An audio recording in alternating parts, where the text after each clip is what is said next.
दोस्तों, हर दिन की तरह आज फिर हम आपके लिए बहुत ही दिलचस्प वीडियो लेकर हाजिर हैं। इस वीडियो में हम आपको हजरत मखदूम अशरफ जहांगीर सिमनानी रहमतुल्लाह अलैह की जिंदगी के बारे में कुछ खास बातें बताने वाले हैं जो आपको मालूम होना चाहिए।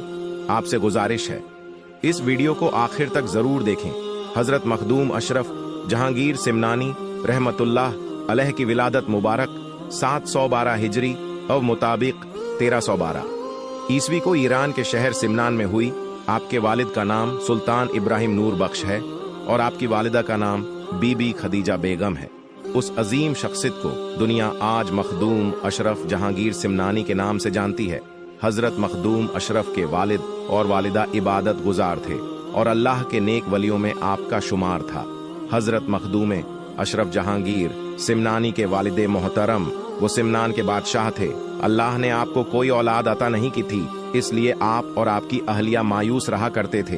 एक दिन एक बुजुर्ग फकीर जो सिमनान में रहा करते थे, वो हजरत मखदूम अशरफ के वालिद के दरबार में तशरीफ लाए। हजरत इब्राहिम नूर बख्श और उनकी अहलिया ने उन्हें बहुत ही अदब और एहतराम के साथ बैठाया और खुद अदब के साथ उस बुजुर्ग फकीर के सामने खड़े हो गए। उस बुजुर्ग ने हजरत इब्राहिम नूर बख्श से पूछा, क्या आप अल्लाह ताला से चाहते हो कि वो आपको बेटा अता करे? हजरत इब्राहिम नूर बख्श और उनकी अहलिया बहुत खुश हुई, क्योंकि औलाद न होने से वो बहुत गमगीन रहा करते थे। हजरत इब्राहिम नूर बख्श हमेशा अल्लाह से औलाद के लिए दुआ करते थे। अब उस बुजुर्ग की जुबान से यह बात सुनकर उनके चेहरे खिल उठे। हजरत इब्राहिम नूर बख्श जो कि सिमनान के बादशाह थे, उन्होंने बहुत ही अदब से उस बुजुर्ग से अर्ज किया, आप हमारे हक में दुआ कर दीजिए, आप अल्लाह के वली हैं। उस बुजुर्ग ने आपके लिए दुआ की और वहां से चले गए। कुछ दिन के बाद सुल्तान इब्राहिम नूर बख्श ने ख्वाब में दोनों जहान के मालिकों मुख्तार हजरत मोहम्मद मुस्तफ़ा सल्लल्लाहु ताला अलैहि वसल्लम को देखा। प्यारे आका मोहम्मद मुस्तफ़ा सल्लल्लाहु ताला अलैहि वसल्लम ने फरमाया, ए इब्राहिम, तुम्हें अल्लाह ताला 2 बेटे अता करेगा। बड़े बेटे का नाम अशरफ और छोटे बेटे का नाम आराफ रखना। अशरफ अल्लाह का वली होगा, उसकी परवरिश और तरबियत खास तरीके से करना। और फिर वो वक्त भी करीब आ गया। पूरे सिमनान में खुशी की लहर फैल गई। सिमनान को अब उनका बादशाह मिल चुका था। अब शहर सिमनान में हजरत मखदूम अशरफ जहांगीर सिमनानी रजी अल्लाह ताला अन्हो की आमद हो चुकी थी। दोस्तों, आपको बता दूं कि हजरत मखदूम अशरफ जहांगीर सिमनानी रजी अल्लाह ताला अन्हो का मुकम्मल नाम बहुत से लोग नहीं जानते हैं। आपका पूरा मुकम्मल नाम महबूबे यज़दानी हजरत मीर सैयद ओहदुद्दीन मखदूम अशरफ जहांगीर सिमनानी है। हजरत मखदूम अशरफ जहांगीर सिमनानी रजी अल्लाह ताला अन्हो को कई लकब से जाना जाता है। आपके मशहूर लकब जहांगीर गौसुल आलम महबूबे यज़दानी कुतुबुल कुबरा। हजरत मखदूम अशरफ सिमनानी की उम्र जब 4 साल 4 महीने की हो गई तो आपको रस्म बिस्मिल्लाह पढ़ाया गया और महफिल शमा का आगाज किया गया। सुल्तान सैयद इब्राहिम ने अपने बेटे की तालीम कुरान पाक को हिफ्ज करने से शुरू करवाई और आपकी तरबियत पर भी बहुत तवज्जो दी। हजरत मखदूम अशरफ ने 7 साल की उम्र में ही कुरान पाक 7 किरत के साथ हिफ्ज कर लिए था और आप उस वक्त के आलिम दीन हजरत रुकनुद्दीन से इल्म दीन सीखने उनकी बारगाह में तशरीफ ले गए। और जब आपकी उम्र शरीफ 15 साल की हुई तो आपके वालिद सुल्तान सैयद इब्राहिम नूर बख्श रहमतुल्लाह अलैह विशाल फरमा गए। इस तरह कम उम्र में सल्तनत सिमनान की जिम्मेदारी आपके ऊपर आ गई।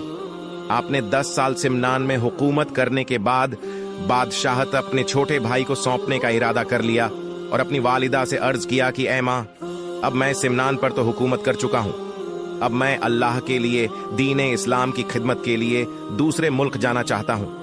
वो माँ जो खुद वली कामिल थी, अपने बेटे को रोक न सकी। माँ ने कहा, ठीक है, तुम इस्लाम की तरबियत के लिए जाओ। माँ की बातों को मानते हुए अपने मुल्क की सरहद की तरफ सफर किया। आपकी माँ ने आपके साथ बहुत से सैनिकों को भेजा।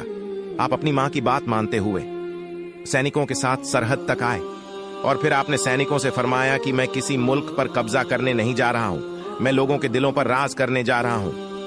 इसके लिए फौज की जरूरत नहीं, आप लोग वापस चले जाइए। आपकी बात मानते हुए बहुत से सैनिक सिमनान चले गए।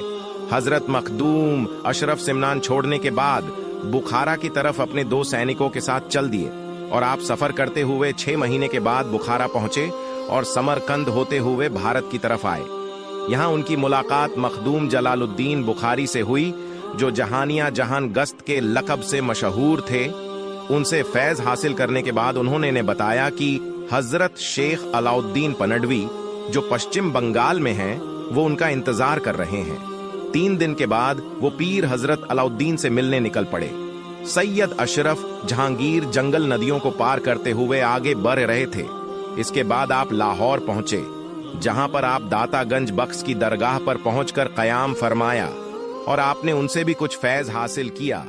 उसके बाद हजरत मखदूम अशरफ ने 4 साल तक अपने मुर्शिद की खिदमत की। उसके बाद एक दिन आपको मुर्शिद ने बुलाया और फरमाया कि आप जौनपुर जाए। उसके बाद हजरत मखदूम अशरफ जौनपुर के लिए रवाना हुए। मुरीदों के साथ आपके पीर आपको गांव के बाहर तक छोड़ने आए।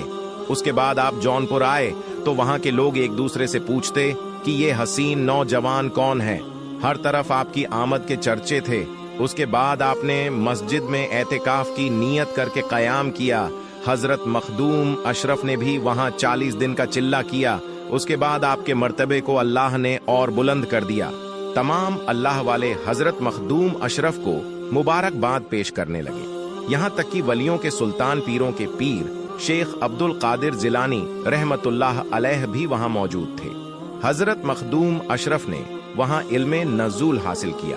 उसके बाद आपको आपके पिरो मुर्शिद की याद आई तो आप 15 साल बाद अपने पीर की बारगाह में हाजिर हुए। कुछ वक्त पीर की बारगाह में रहने के बाद हजरत मखदूम अशरफ रहमतुल्लाह अलैह 764 हिजरी में दूसरा हज करने गए। वहां से दमिश्क के लिए रवाना हुए, जहां आपकी बहन रहा करती थी, जिनका निकाह आले रसूल सैयद गफूर रहमतुल्लाह अलैह से हुआ था। आप जब अपनी बहन के यहाँ से रवाना होने लगा तो सैयद अब्दुल रज़्ज़ाक नूरुलैन रहमतुल्लाह अलैह उस वक्त 12 साल के थे। वो भी आपके साथ आने की जिद करने लगे कि मुझे भी मामू जान के साथ जाना है। उसके बाद आप अपने भांजे को लेकर आ गए और खुद उनको तालीम देते हुए 1 साल में उन्हें कुरान पाक हिफ्ज करा दिया। आप हुजूर गौसे पाक की औलाद में से हैं।